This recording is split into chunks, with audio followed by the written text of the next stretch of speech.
Ho, ho, ho. Well, it is Friday. Bring it in with me, Jarod, Hector, and Coach David Thorpe. Let me be the last to wish all of you a Happy New Year. Shout out to Chris Berman. How are you, sir? I forgot that he used to do that. Man, I've not watched Sports Center in a couple of decades. Yeah, that was the old Berman thing. On Countdown, he would say, let us be the last to wish you. And Berman was great. He's a really good broadcaster. How are you, Coach? I'm doing good. How are you, Jarod? I'm good. New Year's here. New year, new me. No, new year, same me. That's fine. Nothing wrong with that.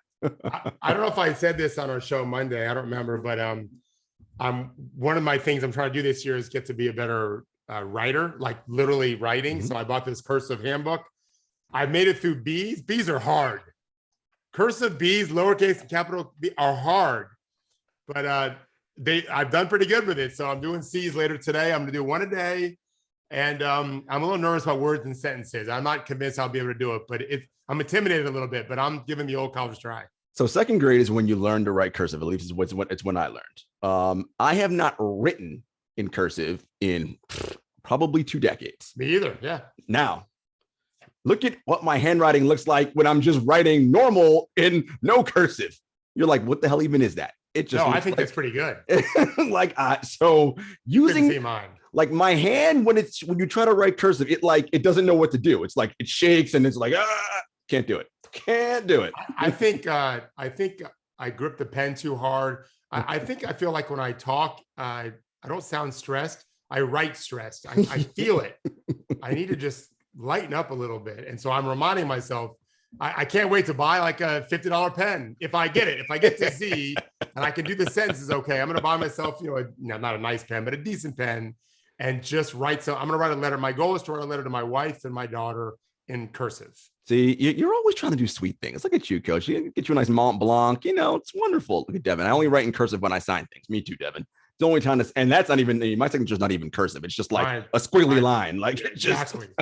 That's why I'm embarrassed. I'm just embarrassed. I don't know that I'll succeed in this, but I'm going to try. I love the effort. So speaking of trying and effort, NBA, we had some return this week of a fairly notable player by the name of Kyrie Irving. And here's something I thought about, Coach. People were asking all week, what's the next expect? What should the next expect? I said, look, take away what you feel about him and the vaccine. Take away all, and this is end of the third quarter of the Pacers game when Kyrie hits that a fantastic buzzer beater. Here's what I do know. He's a 50, 40, 90 all NBA caliber player. One of the most skilled people to ever play in the history of this game. That's what I know. So I was like, well, when he gets on the court, I expect to see some version of that. And, little rust the first couple shots in, right? But then, man, once he started going, it was like, oh, it's Kyrie, right? And there's nothing about what he was doing looked different. I was like, looks pretty good to me. And you could see, because of the way the team's constructed, oh, that's what they've been missing the whole time. That north-south, I can get to the rim. Oh, I see what that does. Oh, look, someone you can't help off of in the corner, like all these different things. So I thought it was an interesting debut for him. I don't know what this means for the Nets long-term because of the constant shuffling, right? In, out, in, out, in, out. But when he does play, he's brilliant. So I'm gonna do 2 things here. One is, have you had a chance to see any of the documentary, the Get Back documentary with the Beatles? Not yet. So my wife and I we've gone through 2 parts, which is 4 hours, and we've started. We started before she went to Hawaii, so it's been a month since we started. But we've had 4 hours, and Jarod, you can see they're working on songs for this concert they end up doing, and it doesn't sound good. This is the Beatles. Now they had taken a break. Right. Now they get back together, and then George Harrison left for a while. Then he came back during this documentary, and now that we're getting closer to the concert, all of a sudden the songs that we know are sounding pretty fucking sweet. You're like, oh, but they didn't. But this is what made them great. If you know their history, and Malcolm Gladwell actually wrote about it some. These dudes practiced in Hamburg, Germany, a ton when they were nobodies, and they know how to work.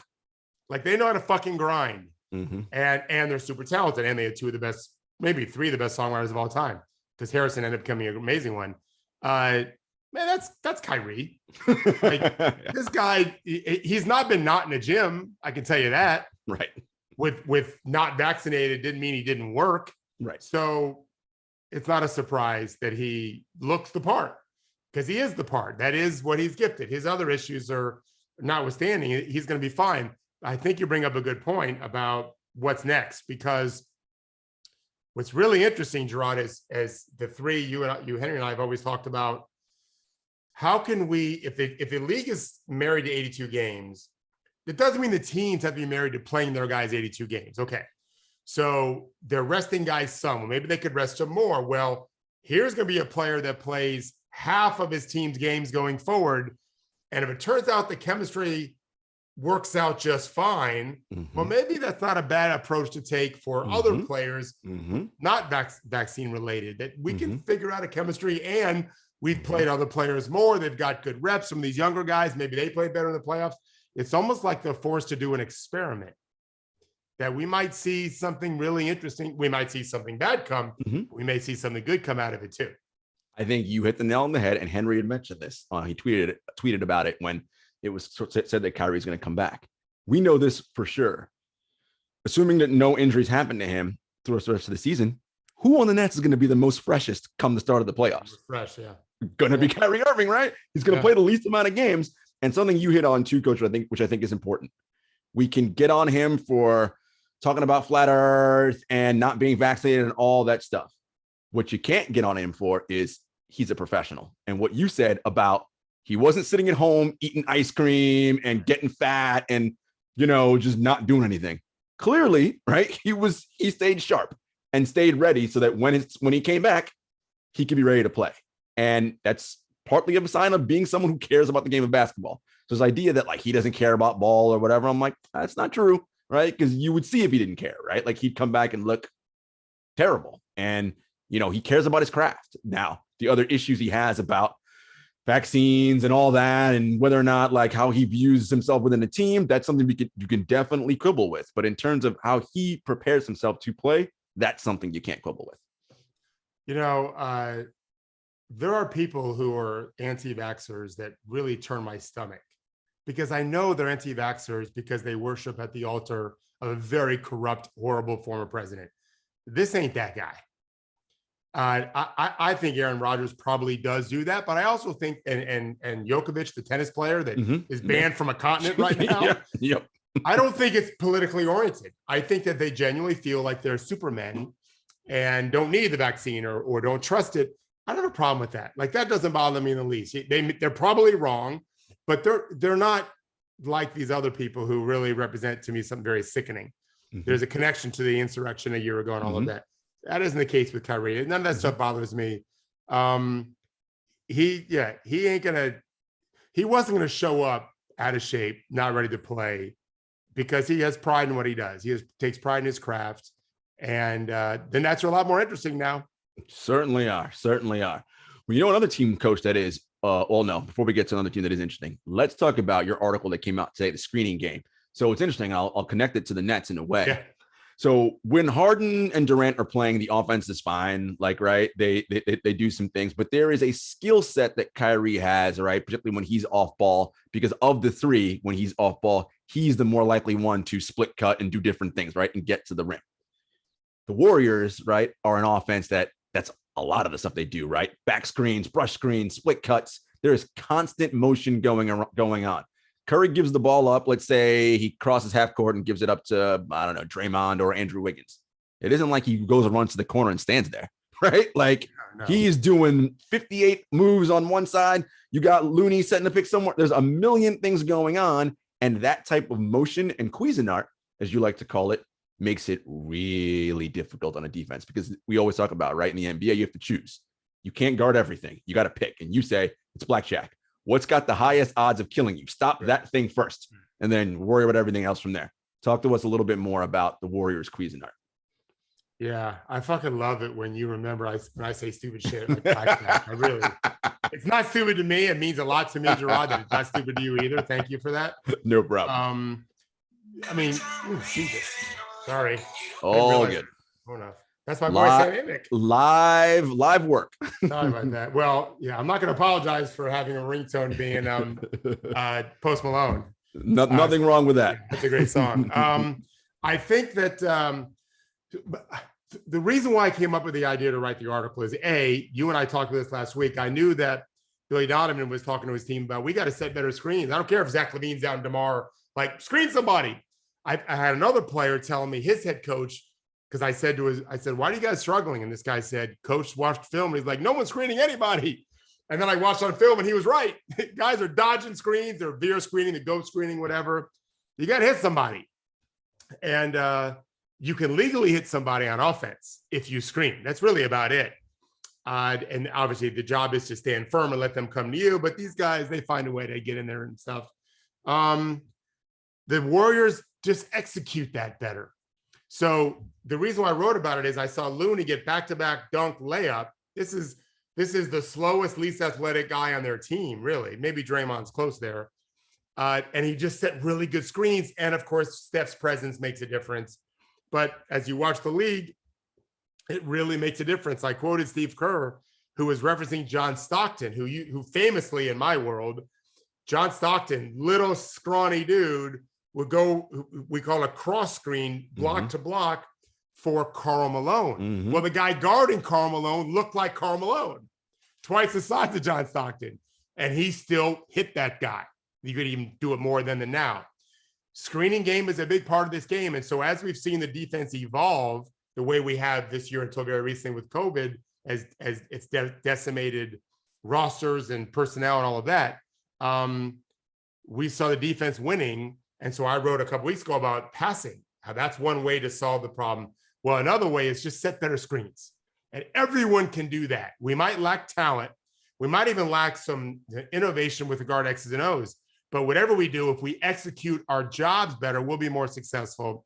The Warriors are 11th. It's not like they're number one in the league, but think about it. Looney can't shoot and doesn't shoot. I love Kevon Looney, but he doesn't shoot. Draymond can't shoot and doesn't shoot very much. Curry is having his worst season in years. From pure shooting standpoint. His December was bad. Yeah, real bad. 37% from three for him is bad. Legs a little heavy. Yeah, 40% from two instead of like 48% or 47, 46.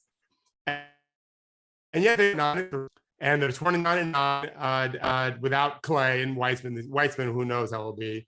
They execute. And maybe it'll pay off in the playoffs. Maybe it won't. We'll see. Talent does win out typically. But every team can screen better. And so as for anyone listening, if you're watching your team play, when they're struggling to get a shot off, it's easy to blame the coach for a lack of X's and O's. Easy to blame the star player. Maybe they don't share the ball enough, blah, blah, blah, blah, blah. But just set better screens and force defenders to think, a Hubie Brown quote, and you're going to just do better. You're just going to do better if you do it. And it's something everyone can do. It's something I stress. Anytime I'm talking to any player from any level, what you can do without other people to help, do it better.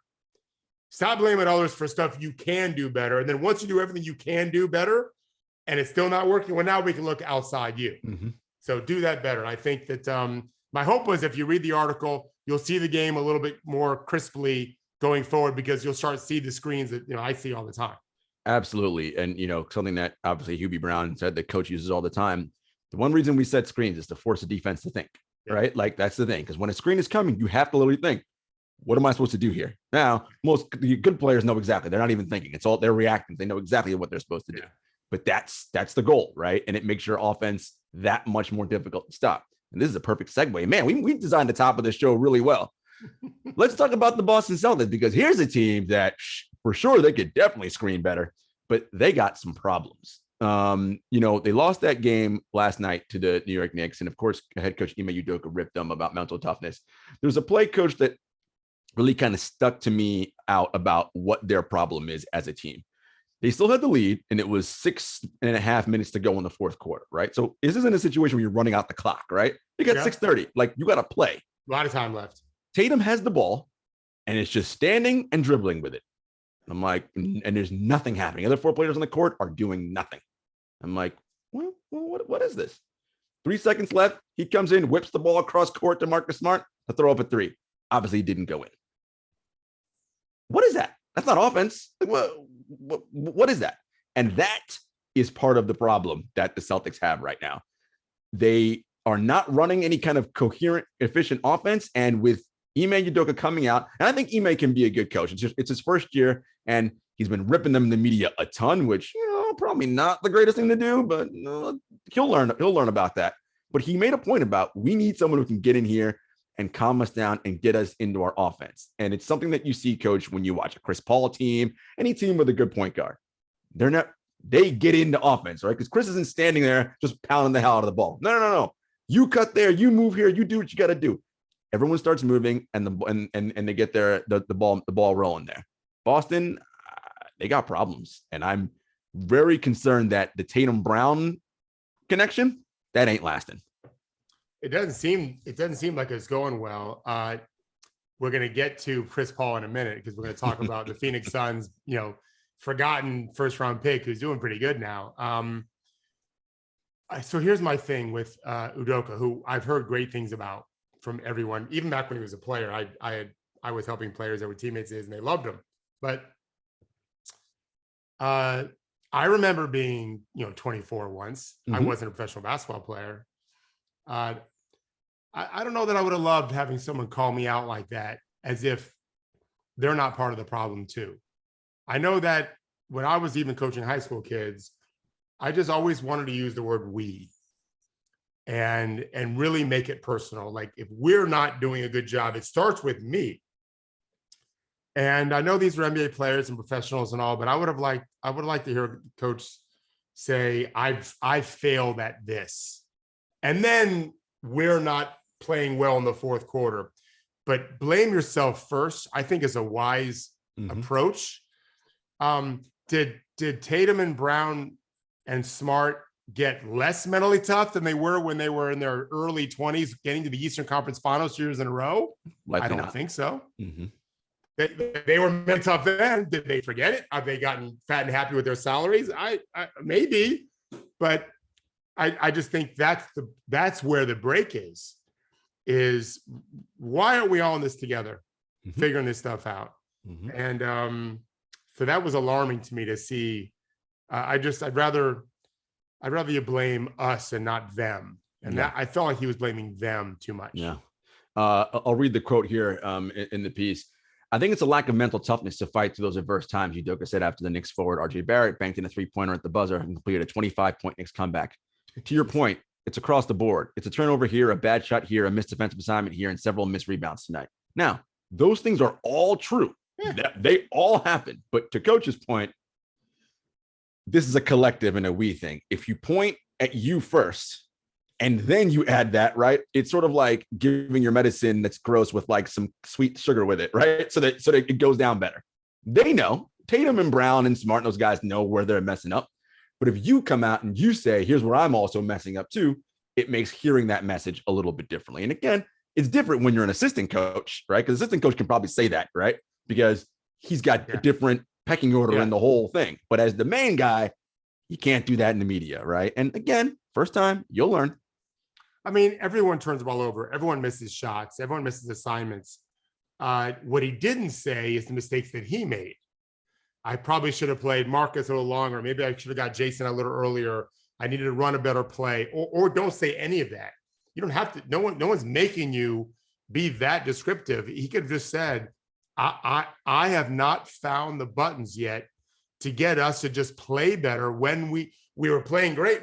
They weren't lacking mental toughness when they built a 25-point lead. So if you want to argue we aren't staying connected when our leads are chipping away, fine. Start with you saying, I've not found the ability to get our guys to believe in themselves when the lead goes from 25 to 15. I've said this once on our show many years ago when my son was a baseball player. Because of where we live, we're surrounded with former major league or minor league players who never left the area. So on his team, we had two dads who were coaches on our all-star team that had been drafted and played high-level professional baseball. And I learned from them the baseball saying bad things are going to happen. And I thought that was just so genius, because it's true in every sport. the tipped pass in football that's the perfectly thrown ball and the receiver just misses it, tips, and it's a pick six. In baseball, bad things happen. They just do. How do we deal with it? Well, I don't think we should deal with it by saying these guys aren't mentally tough. I don't think that's making them. I wouldn't say that to high school kids. I used to say that when I was in my 20s and I grew up and realized that isn't making them tougher by calling them out and saying they're not tough. Right. I don't think it helps with NBA players at all. I agree. So it's just, we'll see how it goes. But if it doesn't go well, I wanted to bring this up because let's remember January 7th, like, and man, you had a chance to say it's an us problem, but you just said it's more of a them problem. Yeah. Now it might be more of a you problem if you don't retain your job. Let's just keep an eye on that. Yeah. I mean, I don't think Brad will move off him this quickly, Not but right away. maybe this is something Brad saw coming and was like, get me out of the coaching seat and into the front office because I see disaster on the horizon. And Danny left. Yeah. Maybe they both saw it coming, like, nah, this is untenable. We're getting out of here. Could be time will tell. And it's interesting. We'll get back to Tatum and Brown because we're doing a segment later about some trades. And, got a feeling one of them may not be long for Boston. We shall see. Something else, sticking with the bad news theme. So a report came out earlier this week, Coach, that Zion Williamson is continuing to rehab from his, I'm going to call it this because it seems that's what it is, but no one is saying it, the Jones fracture in his foot. He's not rehabbing with the team. And that's a little strange because typically when you have an injury, you rehab with the team. You're in their facility with the docs and everything, and you're following a program. Now, it was said that the Pelicans okayed this and it's fine. I believe he's in Portland, you could get further away, but that's pretty far away from New Orleans to be doing that. I'm wondering if he's in Portland because of the whole Nike thing, but we can get to that at another date. I don't like anything about this situation.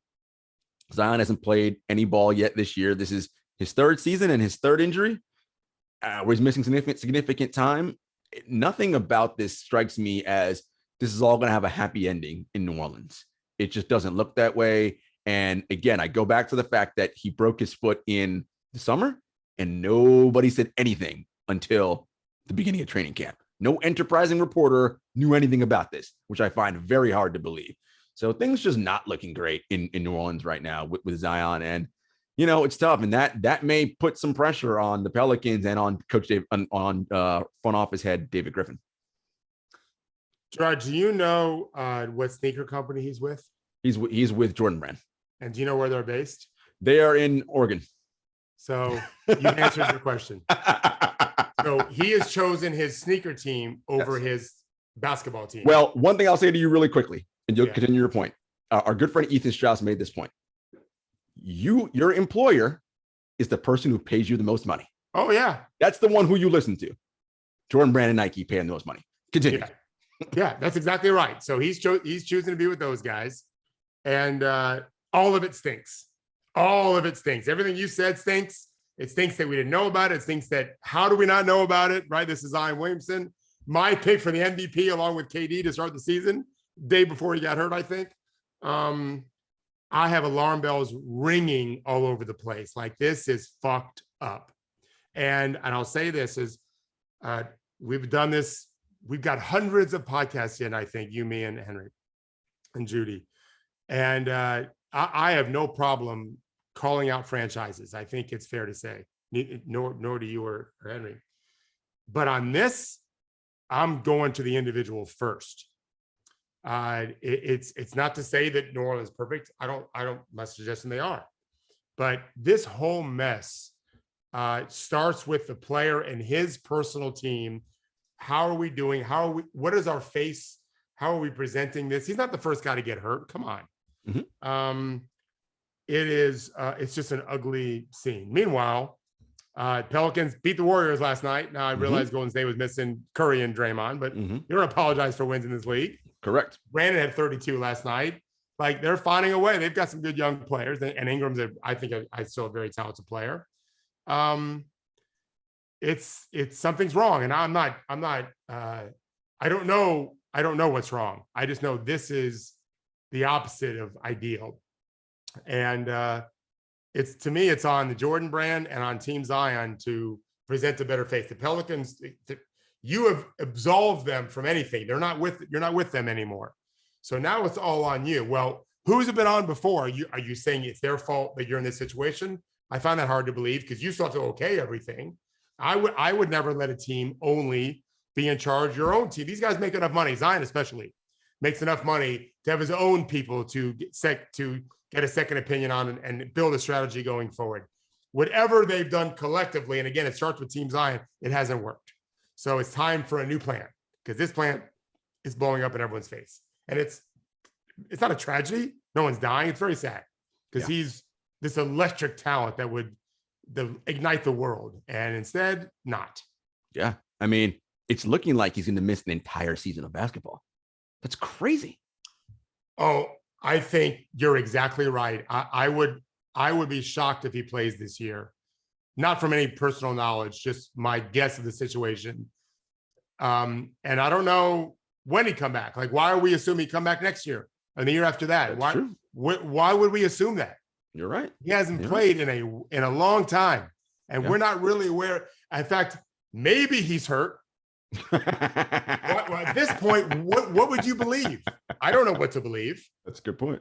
I have no idea what's going on with him. I have no idea. And but meanwhile, it's a bunch of other teams and a bunch of other players are having a great time and fighting their way through. And he's not a factor anymore. No, he isn't.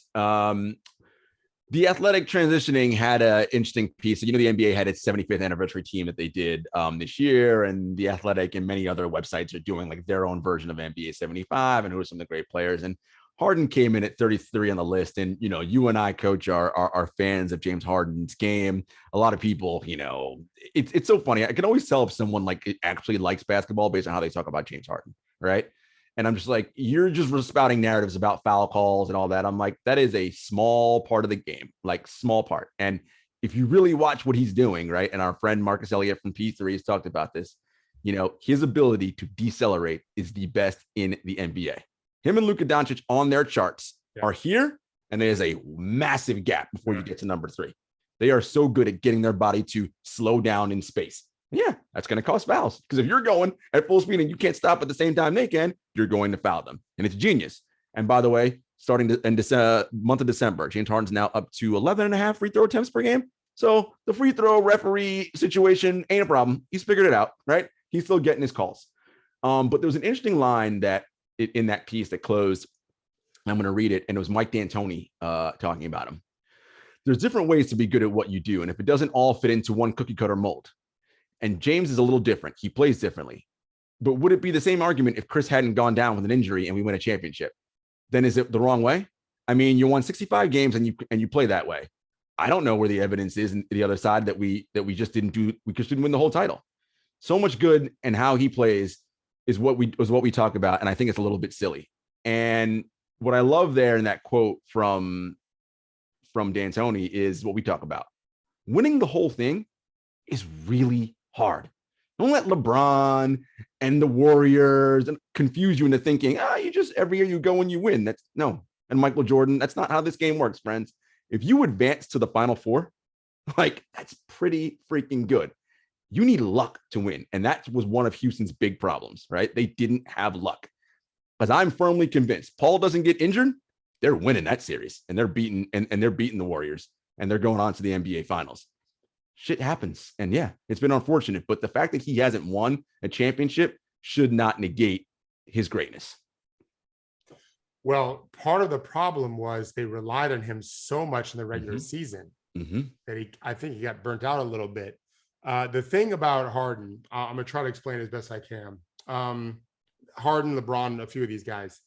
My wife and I were crossing a kind of a busy street recently, and I had to hold her. I had to grab her arm, and she was a little stressed. And I did the same thing coming back. And this has not only happened one time, but this is the only time I felt it, the tension in her arm.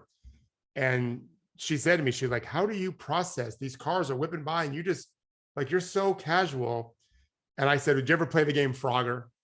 She's like, yeah. I said, well, that game, it made no sense to me. It was so easy.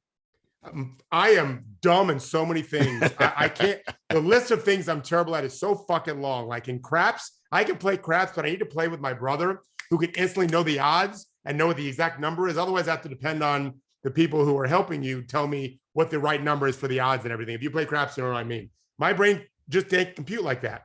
But I can process that pattern like it's nothing. These guys can do it when it's not cars who are trying to avoid you, by the way. It's not so hard for me. As I said to Christy, they don't want to hit me. That would suck for them too. These guys can do it on a court with gigantically tall, fast, long men who are trying to stop you from scoring and everything. And they just see it. Well, if you don't recognize Harden's brain, you don't see the game. Because first of all, he definitely had to improve his skill hugely. He became one of the best ball handlers in the world, like Kyrie is. Harden wasn't that way when he was in college. He was fine, but there was nothing special about his handle. Now he's got a handle. But that doesn't do any good if you can't read the patterns and anticipate. And so it's a joke what he can do. Like it's Mozart. These guys like are Mozart. Right now, for example, like John Morant doesn't have anything close to Harden's brain. He may never have it. Few do. He's just ridiculously skilled and athletic and quick, right? Jumping, quickness, speed, and Ja's stronger than you think. So Ja's got that hang in the air, get the foul, finish. Like he's really good at that. He doesn't have Harden's brain. He might one day have it. Harden didn't have this brain when he was 21 or 22 either. So it's all that stuff combined. And I did not realize he was averaging 11 free throws a game for the last month. You're saying? Yeah. So yeah, that just means he got in shape and is able to maintain it. I question if he could maintain it all the time, and maybe he can. We'll see. But how you put it is exactly right. You got to get lucky for sure, and it's not just about luck in the moment. It's the whole season. It's did we lose some guys to injury, which means I have to play 2 more minutes a game? And nothing against D'Antoni, but how was my coach? I'm not saying he was bad. It's hard to win if your coach sucks. No, I don't think D'Antoni sucks, but there's really good players out there who are limited a little bit because of their coaches. So, yeah, he's just a genius. That's what I always think when I watch Harden. He's a genius. And the Rockets' blemish is they couldn't beat the greatest team of all time. I mean, like, right? Like that's what you're digging them for. But they were up 3-2. They could not beat a team with Kevin Durant, Steph Curry, and Klay Thompson, and Draymond Green. I mean, not many people could beat that team, right? Like and they had them on the ropes. They did. They had them on the ropes. They had them on the ropes. I remember I gave them 4 chances in 10. I think that's the exact way I put it. I gave Houston 4 chances in 10 to beat that team. And now at 3-2, unlike last year where I thought the Bucks are down 2-0, but I still saw a real chance. At 3-2, I thought Houston's got this series, and then Chris Paul went down. Yeah, and that I mean, and that was huge. That the Chris Paul injury was so big because that's the other release valve, the pressure valve, right? He's on the floor. It's not all on James. I got Chris here, right? And it's the belief factor. It's knowing we've got 2 Hall of Famers in the backcourt to line up against their 4 All-Stars. That is a factor too. Yeah, so no doubt. When Garnett finally won, when Dirk finally won, it's the same thing in football, right? Same in every sport. They can't win till they win. I ignore that stupid stuff. Yeah. Silly. If you're winning a whole bunch of games, you're a great player. Yeah. 100%. Let's look at COVID's impact on the NBA. There's something you brought up about what's going on with teams and their depth and why depth is so important because COVID's ravaging the NBA. Now, we're in a stage now where the numbers have started to trickle down a little bit. But I mean, we were in that period there, end of November through most of December, where it was like, holy hell. Like it was, you had guys I never even heard of playing on NBA roster. Oh, wow. Look at this. Go ahead, Jarod. Read what Neil Payne wrote. Yeah. So sports has gotten weird again. Since the Omicron wave started crashing over the US, among many effects, we're seeing a lot of different players make an appearance, like a lot. The NBA this season, 580 different players. You know, a roster's got 15 people. So 450 is about the number of players you see. Give or take, you'll get some call-ups or whatever. But 580, that's a huge increase. And that's amazing. Yes, trickle down. I'm a fan of trickle down. No, I'm really not, Caleb. But yes, trickle down's a word that I use. Yeah, so we've talked about this, just about the value of depth, that you can survive an injury and bring in a similar level player as opposed to a bad player, which really drags you down. My buddy John Hollinger at The Athletic, wrote a great piece about Miami where he says, he writes, Lowry, Butler, Adebayo have missed 41 games. Jimmy Butler, we'll talk about Jimmy Butler and All-Star appearances in a minute. He's only played in 23 games so far. Miami is 10-6 their last 16 without Butler, 14-7 in the last 21 without Adebayo, 3-1 without Lowry. Two of the big three have missed 17 games, and Miami is 12-5. Well, Spoelstra is a good coach, great coach, elite coach. The franchise is strong and stable. They have an identity, and they've got a number of players that have found a way to impact games in a positive way. And that's valuable. Now, I think coaching has a lot to do with that too, but these players deserve credit. And we'll see. I think on the side of the Omicron story, I think that we're gonna be looking so much differently in February. As I've been saying for a month now, it's gonna just swamp America, which means it's gonna swamp. I have so many friends, Jarod, right now who have it or just had it like within the last week, in a way that when we first were getting hit and the Delta wave, I knew some people. Right.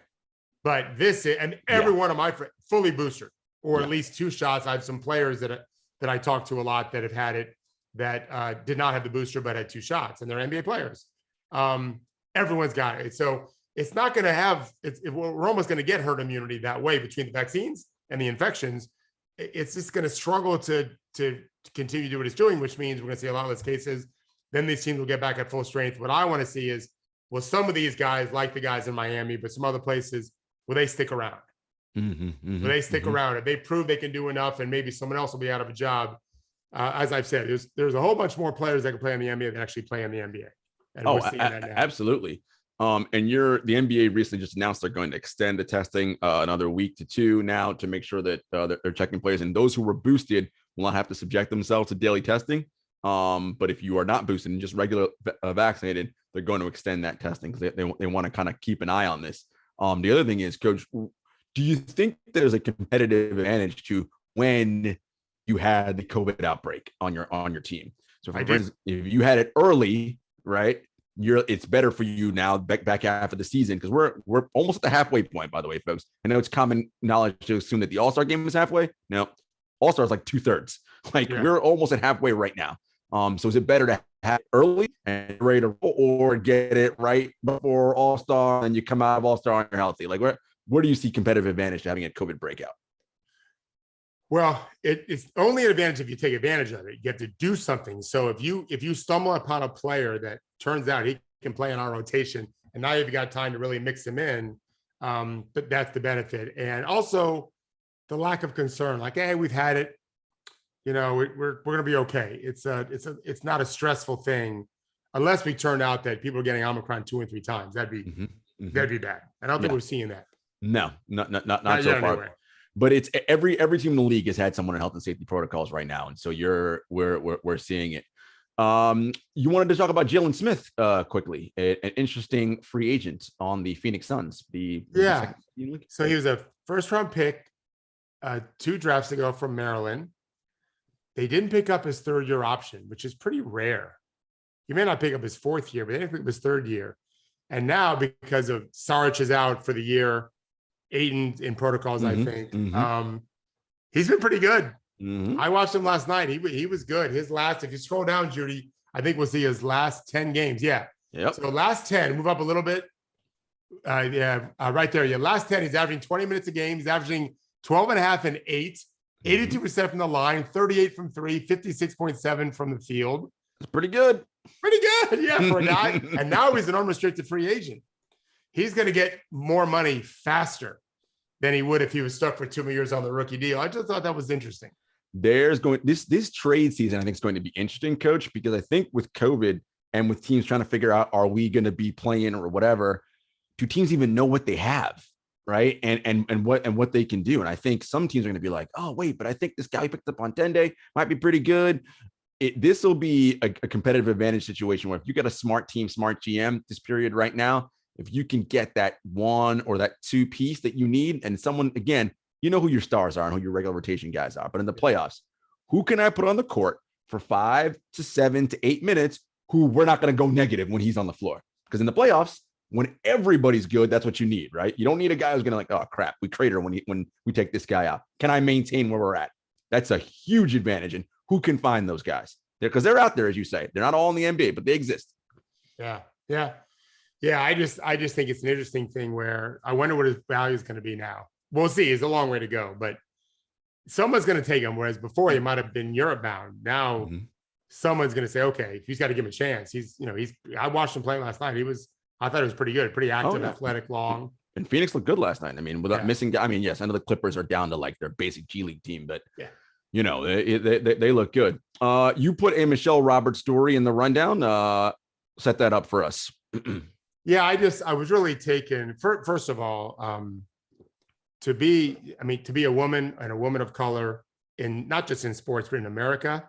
And it takes a real talent because you're going through so much, you know how much swampland Andy Dufresne had to crawl through to get to the other side in Shawshank Redemption. Yep. That's what I feel like it is for so many Americans and the way our systems are built. So, she's of not just considerable intellect, but there's a gravitas, there's an energy to her that must be pretty special to be where she is. And I loved, so I respect what she's done. I loved her quote about because she was the first woman to run, be in charge of the union as an attorney. And she said, I didn't take the job with the intention of breaking any glass ceilings. I'm not an activist. I'm just Michelle. And as someone who coaches players, I say that all the time to them, like, you owe no one anything. Live your life, do the best you can. Good things will come of it. But if you try to accomplish something because you want to accomplish something, you lose the point of it's hard to do what you're trying to do. Focus on that. You can't focus on the icon, the legend part of it. You just got to focus on what you're supposed to do. And I know you have a story with her. So I wanted you to just talk about what she's faced with in a pretty difficult situation now in the NBA. It is the journey, not the destination, right? It's cliche and cheesy to say, but that's really what it's about. So Michelle Roberts is one of my favorite people in sports in general. And I've been fortunate enough to get to know her over the years, spent a lot of time with her, in her office, NBA Paris, we spent some time together. She's a phenomenal, extraordinary woman, someone that, I look up to and just so impressed by how she goes about and handles her business. As Coach mentioned, the first woman to serve as the head of a players union of any of the major North American sports, which huge. And she's a Black woman on top of that, right? You know anything about this country and know, right? It is as hard as it is for a Black man to do anything in this country. It's a billion times harder for a Black woman, right? And for her to rise to where she's gotten professionally before she even got to the NBA, right? This is a woman who was a major partner at Skadden Arps, which, if you're not familiar, Skadden Arps is the largest law firm in the world. And she's just incredible. And her thought process and the way in which she fights for her players and how she views them, it's something really, really wonderful. The league before, when Billy Hunter was in charge of the union, and there was all those stories about Billy and what was problematic about that tenure. The tenure that she's undertaken has been phenomenal. The players have a lot of control, and rightfully so. When you're a fan and you go to an NBA arena, you ain't going to see Rashida Tillman or these other clowns. That's not who you're there to see. You're there to see the players on the floor, right? They're the ones who matter. And, just the way in which she empowers them and the different 360 deals she's gotten for them in terms of controlling their image and likenesses and all those things has been wonderful. And I know the players really enjoy having her around. I remember talking to Garrett Temple a couple seasons ago, and he was just like, the way in which she talks about us is you feel it like in your heart and your soul. And for someone like Coach, I know that's everything. You go into her office in the NBPA offices in Midtown here in the city. Inside her office are not all about accomplishments about her and all that. They are personal photos of her and her players. And that's what she calls them, her players, right? At CJ McCollum's wedding, at, something with Chris Paul, whatever it may be. And you see it, right? There's a genuine relationship there. And they know that she's guided them through this process. And, and she's helping them with the successor picking for her replacement. One of the things she said to me was, I'm not going to die behind my desk doing a job. When it's time for me to go, I'm going to go. And she knows, because I mean, she's worked a long time, right? She's worked hard, and she now gets to do something else in her life and enjoy, right, the fruits of all that labor, travel for a bit, do some different things. Knowing her, though, she'll have an itch to do something else. It won't be a 9 to 5 or like something that keeps her up at night, but something else to make a difference, because that's who she is as a person. But really just a wonderful human being, and couldn't be more happy for her and what she's done with the PA. I just think she helps us understand that women can coach NBA players. Sure. As I've said for 2 decades now. I mean, speaking as a very active father, my wife raised my kids more than I did. I did the best I could. I don't think I'm unique. I think that's standard in the world. Not always the case, and of course we do our jobs. But if we responsible, our players are used to taking orders from women and getting guidance from them and feeling love from them. Why would it be any different as a coach? So I hope that's the ultimate legacy is part of her stamp is giving a little more permission for an owner to say, I'm going to pick this woman to coach our team. Women bosses exist in every other industry. What makes the NBA any different? Right? There are women bosses in every other field in the world. So why should it matter if a woman's a head coach or not? But anyway, shouts to Michelle Roberts. A couple of things before we want to get to some fun stuff a little bit later. Blazers, what do you want to say about them? Not looking great. Jarod, so they stink. Jarod, doesn't it make sense to have a press conference with the new GM and Dame and say, we love this guy, he loves us, but we are not going to be able to compete for a championship while he's still near his prime, and he deserves better, and we deserve better, because we wanted to get value from him. We're paying him all this money, and we're not going to be good enough. So we are not trading him tomorrow. We're open for business. We're not going to play him anymore. He's going to rest his body. He's got an issue in his abdomen, even surgery, maybe. I don't know. We just want the city of Portland, the fans of Portland, who I know are very sensitive to this, don't get mad at Dame. Don't get mad at me. Yeah. We gave it our best shot. We made the finals one year. Maybe without COVID, we're better. It's business. It's the way it's gone. He's going to go in. I would say this. I would have Damien say, I'm going to go in the Hall of Fame with the Blazers jersey. Sure. He can always change his mind later, by the way. The idea is just, at first it was, is he going to say, I want to trade? Now Portland's got to be the one saying, no, we want to trade you. It's the only way out of the jail that we're in. So I just want to bring that up, that it'd be nice if the two of them came together and said, as a party, as an owner, as a player, it's time that we take an offer and move on and go from there. I just think it's ready for that. I'm with you 100%. Devin also couldn't have said any better. Dismantle the whole roster. I mean, look, you tried it that way. You saw how it went. Look, you got lucky one year and got to the conference finals. Final Four, I just mentioned a little while ago. It's hard as hell to get that far. Yeah. They did. That's as far as that roster was ever going to go. And they got really lucky to get that far that year. That's it. Time to move on. Yeah. Okay.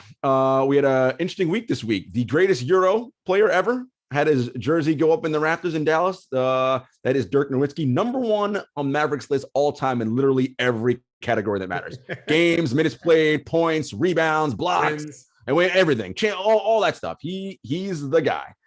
Dirk is one of my favorite players of all time. I mean, you can see him in many ways. He's kind of a spiritual godfather to Kevin Durant in the right, right, the tall man and what they're able to do, right? KD, of course, taking it to a different place, but yes, that kind of thinking about what a 7-footer can do on a basketball court, right? That was Dirk. And everyone remembers, of course, the 11 finals against the Heat and his brilliant play. And just, again, 21 seasons, he was fantastic.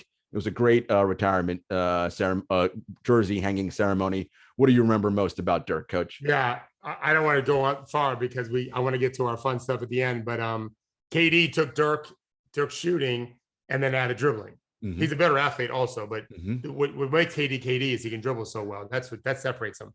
Dirk couldn't do that nearly as well. But I saw a picture. You may have seen it.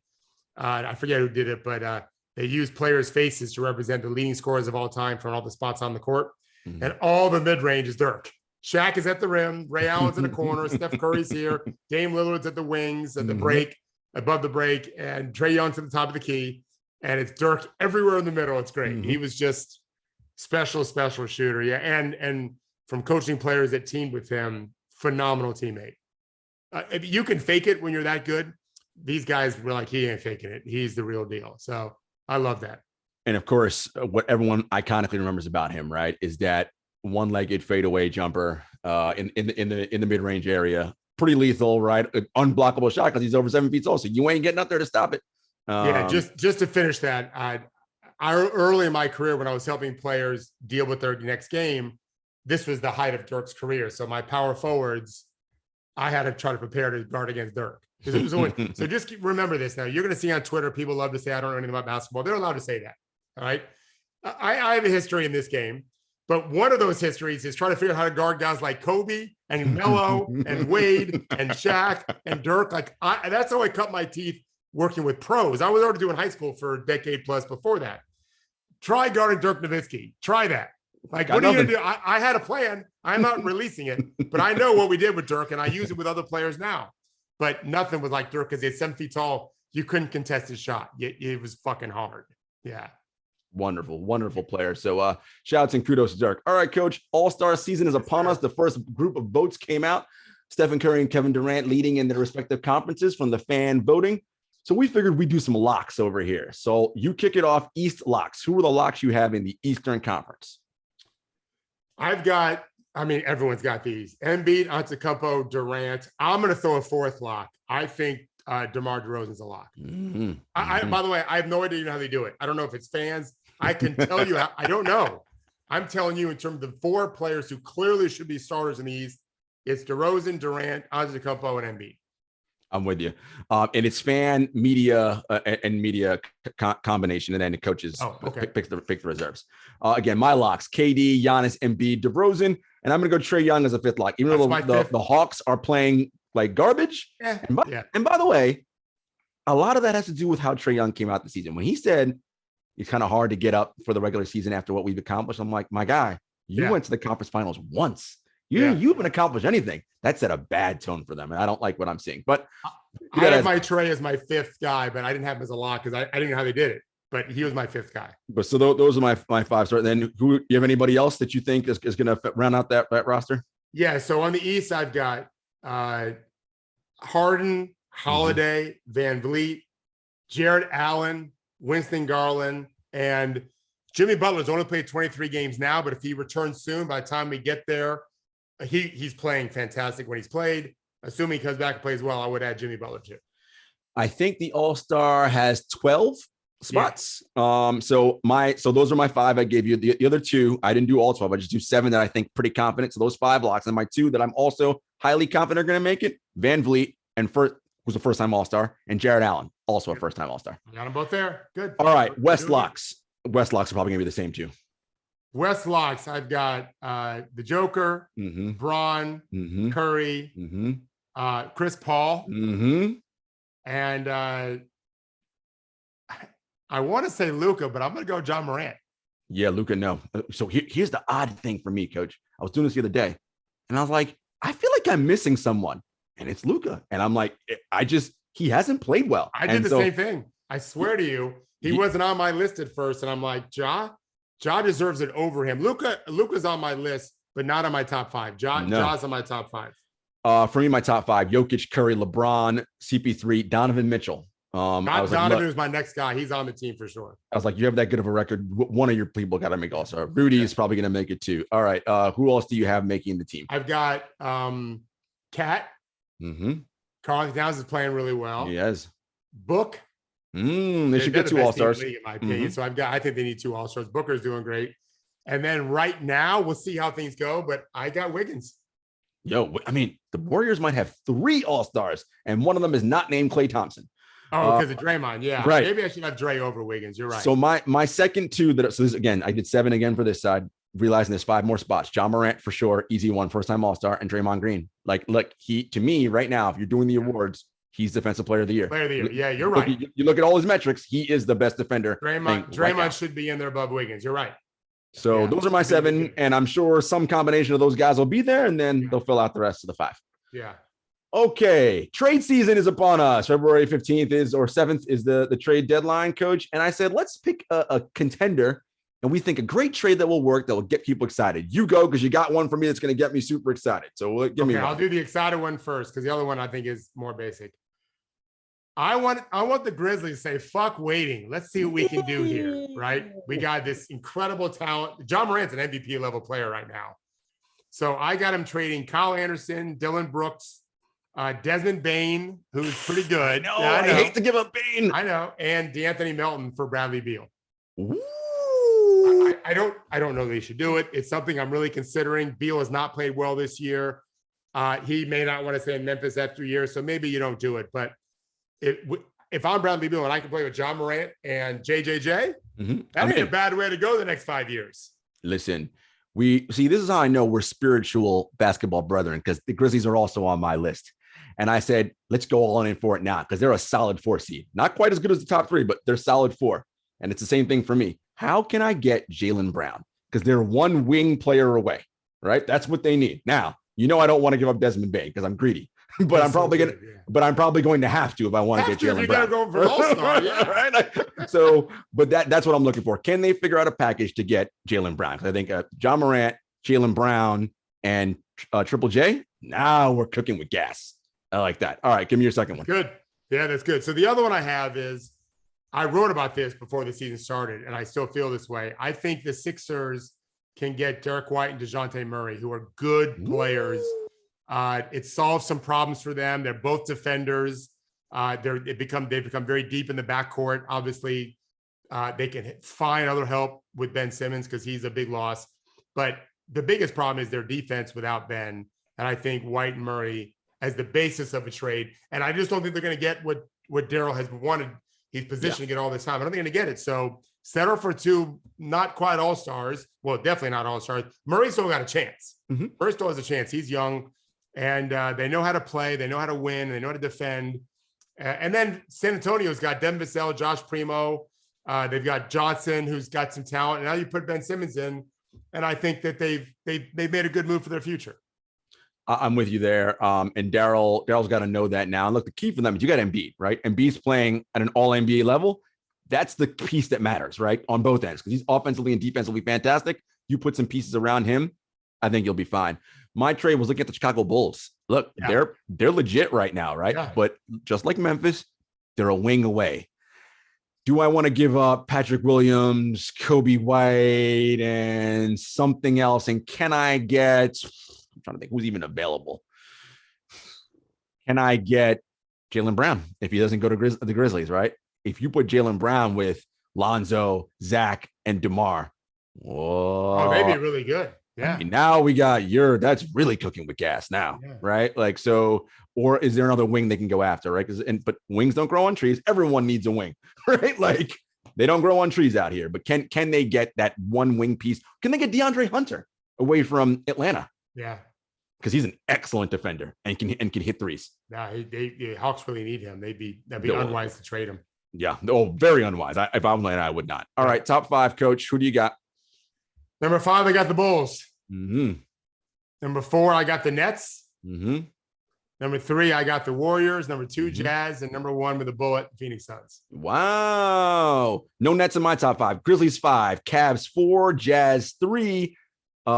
Warriors 2, Suns 1. We both got Suns 1. So you don't have the Nets. Wow. I had the Grizzlies 2, and I thought, you know what? I'm gonna give Brooklyn just for you, really. Look, Brooklyn's gonna be that team that like they just do whatever. But now if we talk to me in the postseason, I'm like, oh well, yeah, because I'm not betting against those 3 guys if they're playing. Now we know that we don't know if that's going to happen because he can't play in half the games. So I don't know. It's going to be such a weird thing. Isn't it? So strange. I would just get rid of it. If Omicron does its job and everyone just has it and we have no cases anywhere, they might just get rid of that rule. I think the Nets are banking on. I mean, Eric Adams, who knows what that mayor's going to do? I couldn't tell you. He's a strange dude. But do yourselves a favor, folks. Google some of the idiotic things Eric Adams has said this week.